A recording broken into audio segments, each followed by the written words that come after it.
मैं जितेंद्र जैन और आप देख रहे हैं खबर समय जगत। आइए नजर डालते हैं आज की कुछ ताजा तरीन खबरों पर। अनियंत्रित जनसंख्या केवल भारत के लिए ही नहीं बल्कि समूचे विश्व के लिए सर्वाधिक विकराल समस्या बन चुकी है। फलस्वरूप अनेक देश अपने यहाँ विभिन्न तरीकों से जनसंख्या नियंत्रण कानून बनाने में जुट गए हैं। इस प्रक्रिया में चीन की कार्यप्रणाली को सर्वोत्तम क्रियान्वयन के रूप में देखा जा सकता है। भारत में भी जनसंख्या नियंत्रण कानून की महत आवश्यकता है।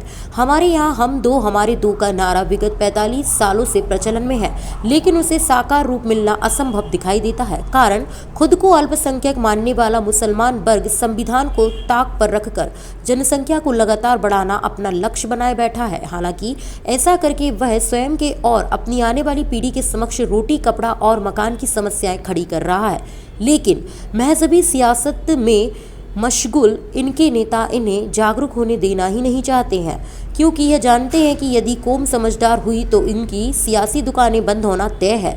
खुद को सेक्युलर कहने वाले राजनीतिक दलों ने भी इन्हें केवल वोट बैंक बनाकर रखा हुआ है। ऐसे में केवल केंद्र की मोदी सरकार से उम्मीद शेष रह जाती है। उन्हें चाहिए कि वह जल्द से जल्द समान नागरिक आचार संहिता जैसा कोई कड़ा कानून पारित करे, ताकि बगैर किसी मजहबी भेदभाव के सभी के सहयोग से देश की जनसंख्या नियंत्रित की जा सके। नमस्कार, खबर समय जगत में आपका स्वागत है और हमारे साथ स्टूडियो में मौजूद हैं महान चिंतक विचारक श्री अशोक त्रिपाठी जी।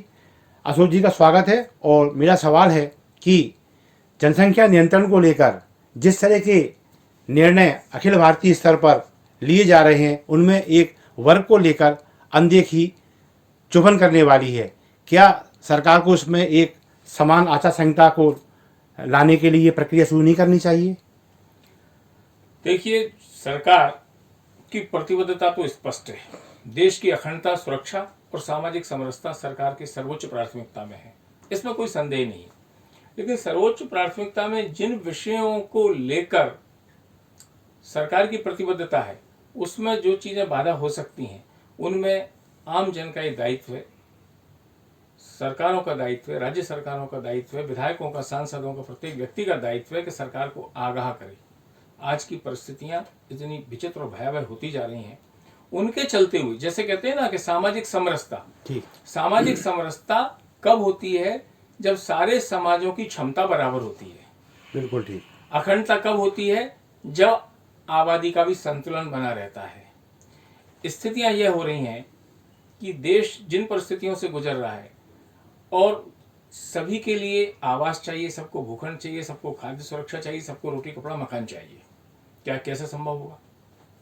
एक वर्ग विशेष की आबादी एक ही परिवार में 3 पीढ़ियों में 100 पहुंच जाए और एक में 25 भी ना पहुंच पा रही हो, तो 20 वर्ष 30 वर्ष बाद यह असंतुलन इतना भयावह होगा।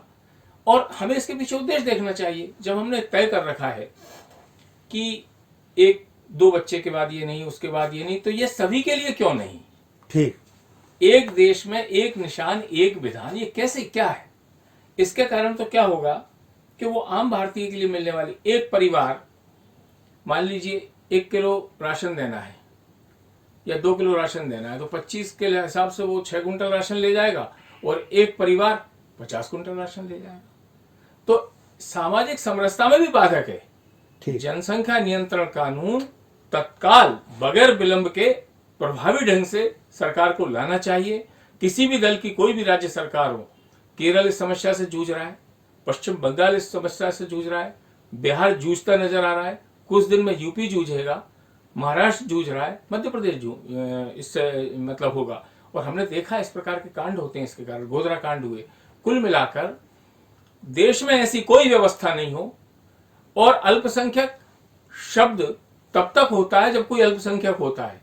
जब अल्पसंख्यक में बहुसंख्यक होने की बाढ़ की प्रतिस्पर्धा चल रही है, तो उस दृष्टिकोण से किसी अल्पसंख्यक को देखे बगैर देश की अखंडता के परिप्रेक्ष्य में सभी धर्मों का सम्मान करते हुए, सभी धर्मों की भावनाओं का सम्मान करते हुए, लेकिन जनसंख्या, सुविधा, खाद्य सुरक्षा, इन सब के भी मद्देनजर रखते हुए एक प्रभावी जनसंख्या नियंत्रण कानून लाना चाहिए सरकार को। चूंकि सरकार जितने भी निर्णय लिए, बड़ा ऐसा लगता था कि कैसे हो पाएगा, ऐसे ही इसमें लग रहा है, लेकिन सब आसानी से हो जाएगा। और मुझे लगता है कि समझदार शिक्षित किसी भी वर्ग का हो, मैं नाम नहीं लूंगा धर्म का, उस अल्पसंख्यक समुदाय को भी कि शिक्षित प्रबुद्ध वर्ग के लोगों को आगे आना चाहिए और सरकार का हौसला बढ़ाया जाना चाहिए और उस कानून को लाना चाहिए। धन्यवाद। मोहनलाल मोदी की report. For latest news, subscribe to our channel and press the bell icon.